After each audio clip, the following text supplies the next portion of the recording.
Para nosotros es una enorme felicidad presentar el segundo libro de Alfredo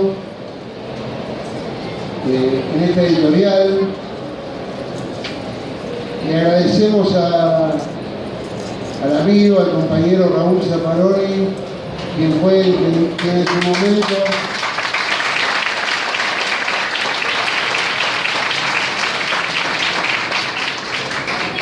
en su momento nos presentó el primer original de Alfredo y nos insistió en su publicación.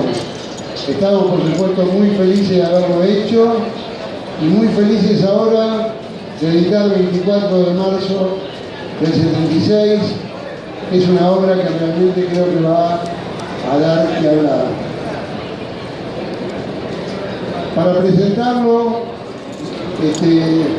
tenemos que decir que es una presentación lujosa. Víctor Hugo, el amigo,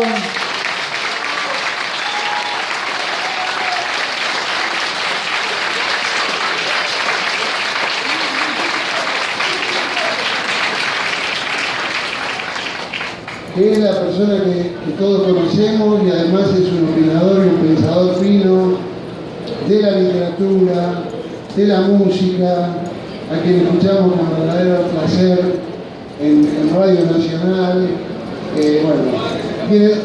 y de la literatura. María Moyano, compañera, amiga,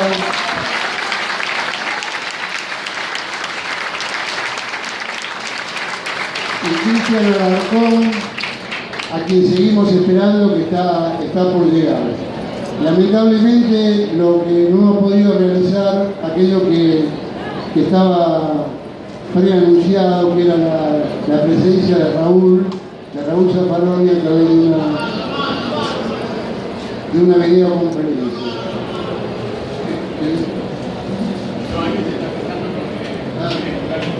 Bueno, los dejo entonces con Mariano, o con Víctor Hugo. Gracias. Muchas gracias a Aurelio Narvaja, que es el hombre de Coligüe. Un aplauso.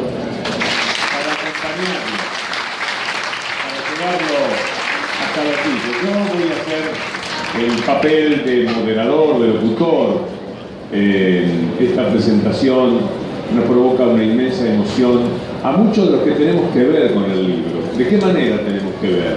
Porque leyendo los artículos, los ensayos que ha escrito Alfredo en distintos medios, Tiempo Argentino, Página 12, uno se da cuenta que había en esa pluma un talento, una sensibilidad, una manera de describir y de decir las cosas que superaba ampliamente lo que queda a veces contenido dentro de un artículo. 2.000, 4.000 caracteres no son suficientes para que se pueda expresar toda la capacidad, sensibilidad, creatividad y al mismo tiempo los sueños de un mundo mejor que me parece le asisten a cualquier persona cuando se pone a escribir, que hace una catarsis de esos sueños. Y muchos seguramente le fuimos diciendo en estos años: Alfredo, tenés que escribir un libro. Y Alfredo tenía una idea maravillosa en la cabeza, que muchos de ustedes van a poder incluso cotejar con las propias. De cada uno de nosotros debe haber un día que hizo que todo fuera diferente a lo que pudo haber sido después. Un día que nos cambia, un día que va a determinar cuál es la mujer que vamos a conocer y con la que nos vamos a casar, cuáles son los amigos que van a seguir acompañándonos el resto de la vida, y sobre todo cuál va a ser el contenido político que le vamos a dar a esos sueños que queremos realizar desde jóvenes. Así que, de alguna manera, uno siente, y debe haber más de uno de ustedes entre nosotros, y tantos amigos que por distintas circunstancias no están aquí ahora, que incidieron de esa manera. Cuando el señor Narvaja de Coligüe dice que el doctor Zaffaroni tuvo mucho que ver con este libro, seguramente, porque pocas personas lo conocen tan de cerca a Alfredo como el doctor Zaffaroni en cuanto a las capacidades que ha demostrado, por supuesto no solamente en la literatura, sino en cada cosa que ha abrazado, con una honestidad, con una forma de ser tan frontal, tan atractiva por otra parte para sentirlo como amigo, que aún en ese trato que imponen las grandes ciudades de que uno no llega a concretar el deseo de pasarse horas y horas charlando con los amigos que más le interesan. De todas formas uno lo inscribe en su corazón de esa manera. El libro es una historia que concentra en un día, lo va a contar Mariana también y Alfredo, mejor todavía, concentra en un día la serie de vivencias que hacen a lo personal y a lo que ocurre en un país en una fecha que nada más mirarla se sabe perfectamente cuánta historia estaba concentrando de lo que venía y sobre todo de lo que iba a suceder en la Argentina de estos años.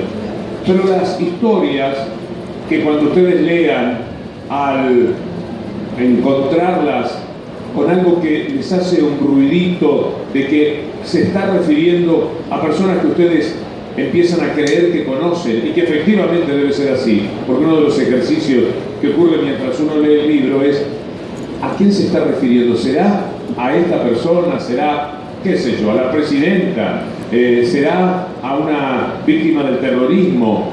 Y así aparecen muchísimos elementos que al hilvanarse van confirmando que esta es una historia que hace a lo personal, a lo familiar, al círculo de amigos, pero también fuertemente al entramado político que le dio lugar a aquella fecha.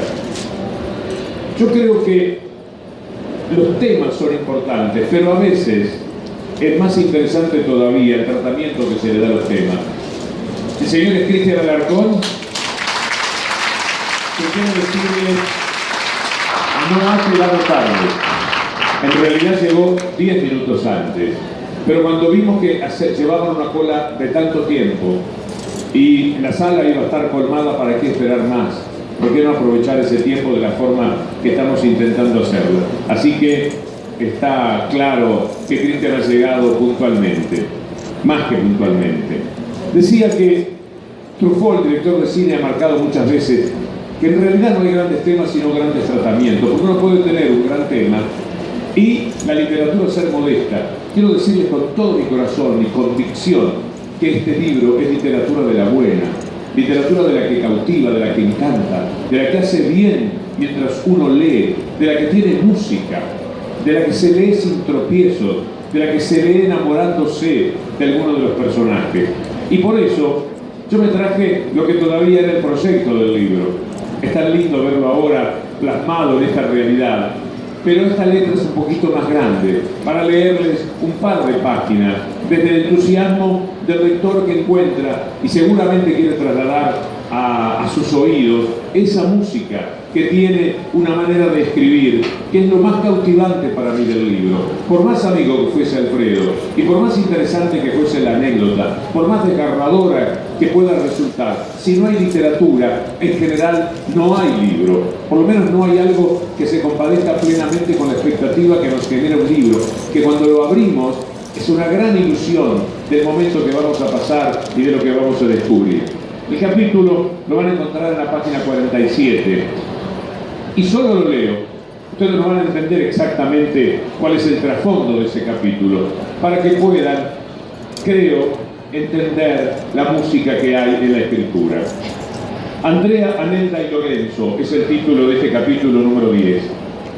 Acostada boca arriba sobre el piso de mosaicos, Andrea fingía jugar y espiaba bajo las faldas y entre las piernas de la alemana. Fue la primera clienta en entrar. Su madre abrió el almacén media hora antes de lo acostumbrado y la vecina se subió al escalón de la 8ª soleada de Segunda Triunvirato y Lucio López, cuando Anelda no había terminado de acomodarse detrás del mostrador. Hablaron del sol de la mañana, de la leche recién ordeñada y del queso de campo, de unos tomates grandes como calabazas, de maridos bajo el sol, abriendo mieses y clavando cañas, de las vides que de niña la alemana veía crecer sobre una ladera a cuyos pies corría un río. Hablaron de muchas cosas, menos de lo que estaba pasando ese día. Casi no estaba sucediendo allí en Temperley, excepto por unas pocas cosas, entre las que estaba la persiana alzándose media hora antes. La bombacha de la alemana era negra, sus piernas eran gruesas y blancas, y por momentos se subían a un vals en medio de la conversación. Andrea entornaba sus ojos achinados, hurgando en la oscuridad de la semipenumbra, para luego desplegar las pestañas hacia las cejas y detenerse en una media sonrisa mientras movía sus piernas como si quisiera desprenderse de ella. Andrea, dejá de patear el mostrador, levantate del suelo, ¿querés? No sé qué voy a hacer con ella, esta nena todo el día. Esa es una niña curiosa, dijo la alemana, sonriendo desde las alturas. Andrea se ruborizó, dio la vuelta al mostrador y se agarró a las polleras de su madre. Azúcar, arroz, queso de rallar, fósforos, una docena de huevos, media hora de conversación para una compra de 5 artículos. Déjame, pidió Andrea cuando llegó el momento de cobrar. Se paró en un banquito, agarró el lápiz y sumó los números que había anotado su madre. ¿Está bien? Sí, está bien. La alemana le dio el billete. Andrea abrió el cajón, acomodó el dinero y le dio unas monedas de vuelto. El padre de Andrea apareció detrás del mostrador cuando la mujer salía. Ya me voy, Anelda. Bueno, tenés cuidado. ¿Puedo ir con papá?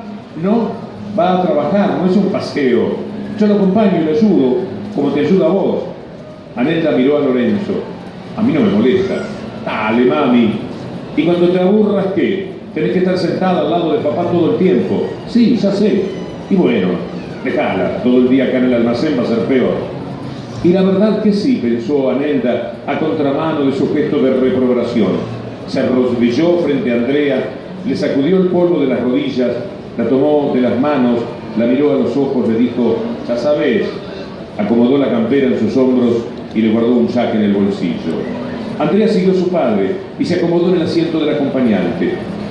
Los clásicos del gasolero, los elásticos del gasolero, ronronearon adoquines y en el traveling de un medio giro, Andrea se encontró con Sabina junto a su abuela en la vereda.